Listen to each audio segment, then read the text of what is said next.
نسائی میں حدیث ہے، ایک صحابی نبی کریم علیہ السلام کے حضور حاضر ہوئے اور عرض کی، یا رسول اللہ صلی اللہ تعالیٰ علیہ وسلم، مجھے کوئی ایسا عمل بتائیں جو مجھے نفع دے۔ مطلق اعمال میں سے جتنے بھی اعمال موجود ہیں اللہ کی رضا کے لیے کرنے والے، ان میں سے اس نے کوئی کسی عمل کا انہوں نے سوال کیا۔ عرض گزار ہوئے، یا رسول اللہ صلی اللہ تعالیٰ علیہ وسلم، کوئی عمل بتائیں جو مجھے نفع دے۔ تو اللہ کے حبیب علیہ السلام نے فرمایا، روزہ رکھ، اس کی مثل دوسرا کوئی عمل نہیں ہے۔ روزہ اتنا بڑا عمل ہے انسان کو نفع دینے والا، مسلمان کو فائدہ پہنچانے والا، کہ اس جیسا دوسرا کوئی عمل یہ حدیث میں حضور علیہ السلام نے بیان کی۔ اب روزہ اتنی بڑی سعادت ہے، اور کرنا کیا ہے؟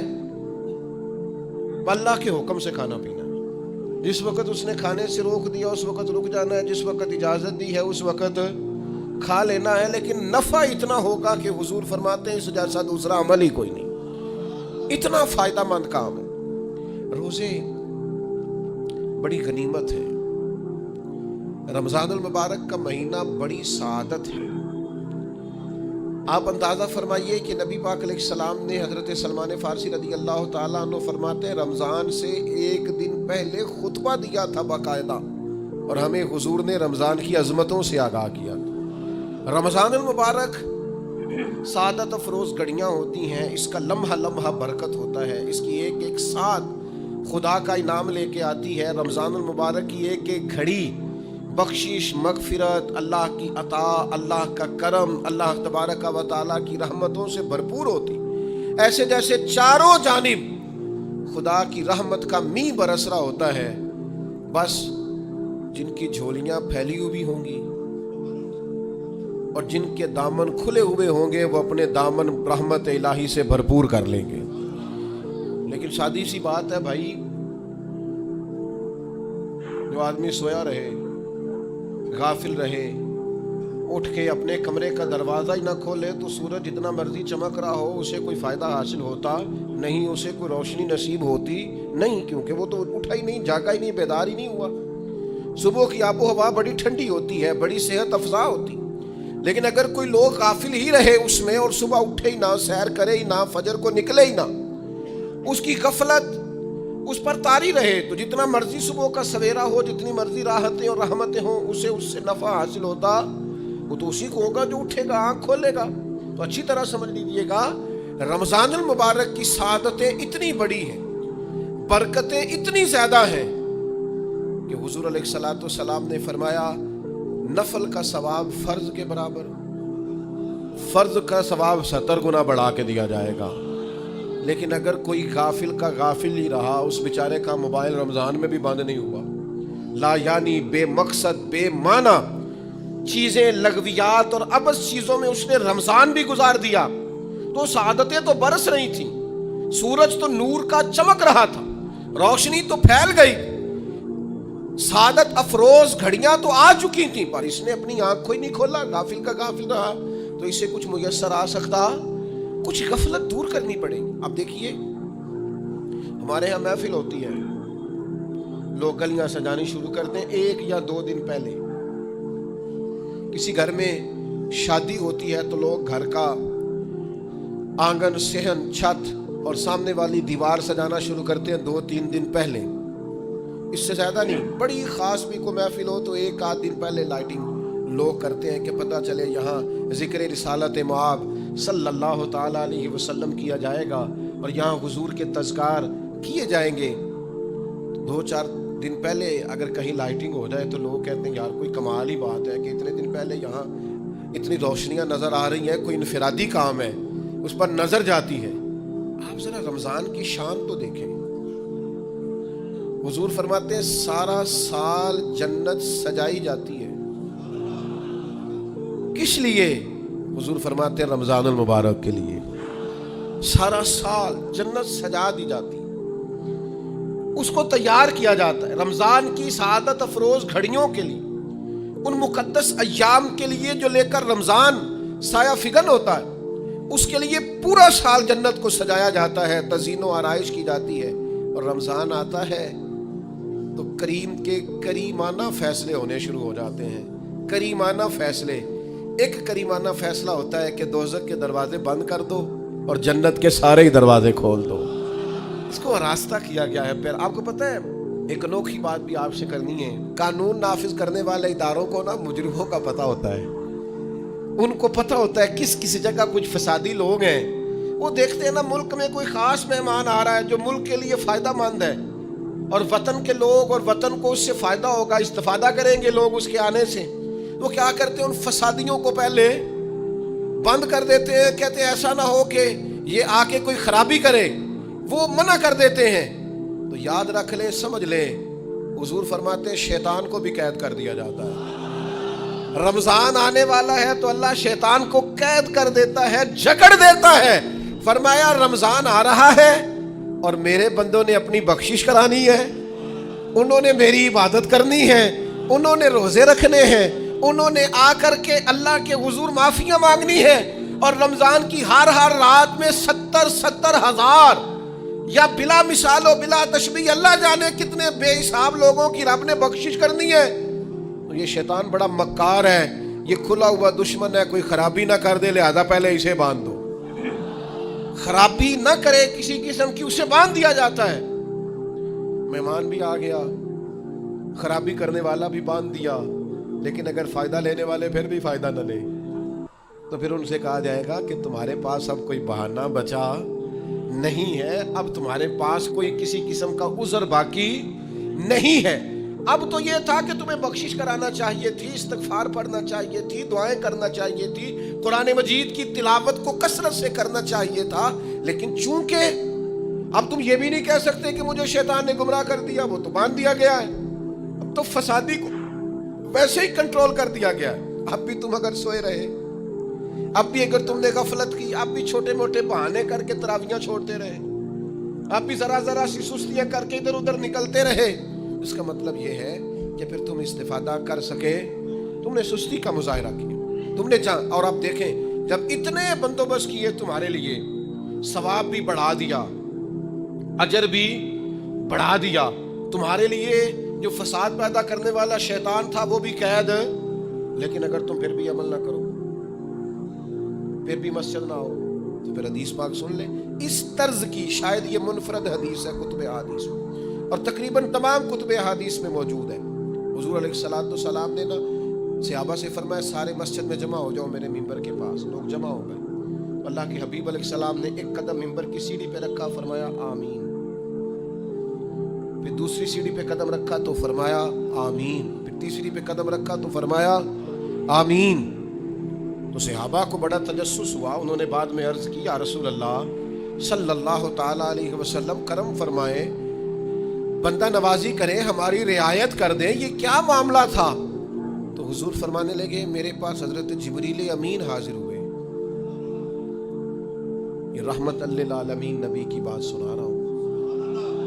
حضور کریم ہے, کریم فرماتے ہیں کہ حضرت جبریل آئے اور میں نے ابھی ممبر کی پہلی سیڑھی پر قدم رکھا تھا تو انہوں نے عرض کی یا رسول اللہ صلی اللہ تعالی علیہ وسلم ہلاک ہو جائے وہ شخص جو آپ کا نام سنے اور آپ پر درود و سلام نہ پڑھے. تو میں نے کہا آمین. پھر حضرت جبریل عرض گزار ہوئے یا رسول اللہ صلی اللہ تعالی علیہ وسلم وہ ہلاک ہو جائے جس نے بڑھاپے میں والدین کو پایا اور ان کی خدمت کر کے بخشش نہ حاصل کر سکا. میں نے کہا آمین. اور کریم فرمانے لگے پھر حضرت جبریل نے عرض کی یا رسول اللہ ہلاک ہو جائے وہ شخص جس کو زندگی میں رمضان ملا, جس کو اس ماہ نور و سرور شہر رمضان الذی انزل فیہ القرآن, رمضان کا وہ مہینہ جس میں ہم نے قرآن نازل کیا, جس کو ماہ مبارک, ماہ نور و سرور, ماہ طیب, ماہ مبارک رمضان ملا, پھر وہ اپنی بخشش نہ کرا سکا, وہ ہلاک ہو جائے. تو حضور فرماتے میں نے بھی کہا آمین. اللہ تعالیٰ ہم سب کو محفوظ فرمائے. میں عرض کر چکا ہوں کہ جب ثواب بھی بڑھا دیا گیا اور جب طاقت بھی بڑھا دی گئی عبادت کی, اور جب برکتیں بھی زیادہ ہو گئیں، نعمتیں بھی زیادہ ہو گئیں، رکاوٹ ڈالنے والا، رخنا ڈالنے والا شیطان بھی قید کر دیا گیا۔ تو اب بھی کوئی شخص اگر توجہ ہی نہ کرے، رجوع ہی نہ کرے، تو پھر اس کے لیے یہ حکم آیا کہ وہ ہلاک ہو جائے، پھر وہ برباد ہو جائے۔ جب اتنی سعادتیں موجود ہیں، اتنے بندوبست کیے گئے ہیں، جنت کو سجایا گیا ہے، رمضان شریف میں 2-4 کام ضرور کرنے۔ ایک تو روزہ رکھنا ہے۔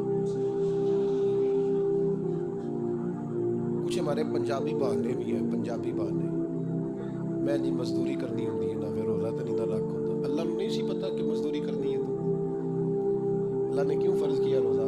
ہلکے سے لوگ بیمار ہوتے ہیں، بالکل معمولی سے، کوئی ایسا عذر نہیں، روزہ چھوڑ دیتے ہیں۔ ذرا سی باتیں لے کر لوگ، آپ یقین کریں، اہمیت کو نہیں سمجھتے، اور بعض صرف سست ہیں، غافل ہیں، منہ پھیرے ہوئے۔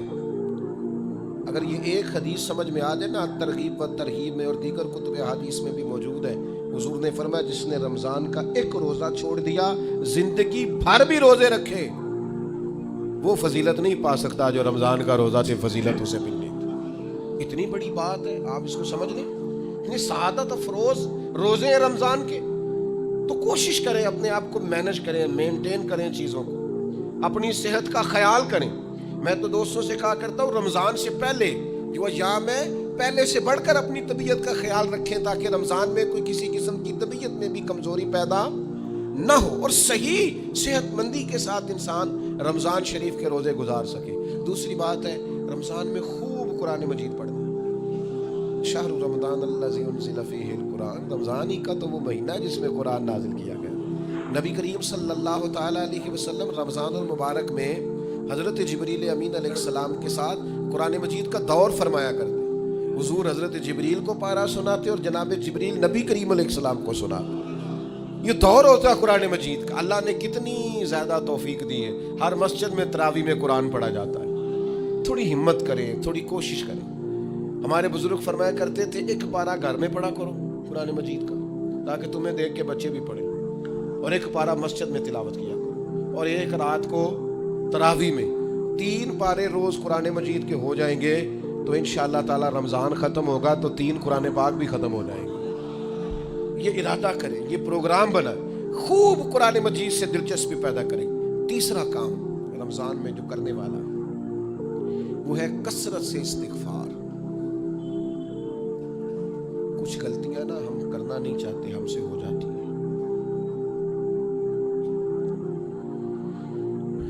کچھ غلطیاں ایسی ہیں جو ہم بڑی بڑی کر چکے ہیں، لیکن ہمیں یاد ہی نہیں، بھول گئے۔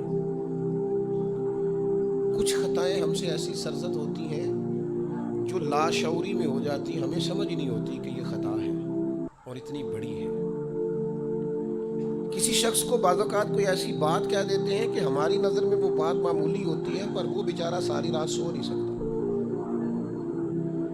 رمضان کا مہینہ ہے اپنے رب سے معافی مانگنے کا مہینہ، اس سے توفیق مانگنے کا مہینہ، اس کے حضور حاضر ہونے کا مہینہ۔ میں آپ کی خدمت میں عرض کروں،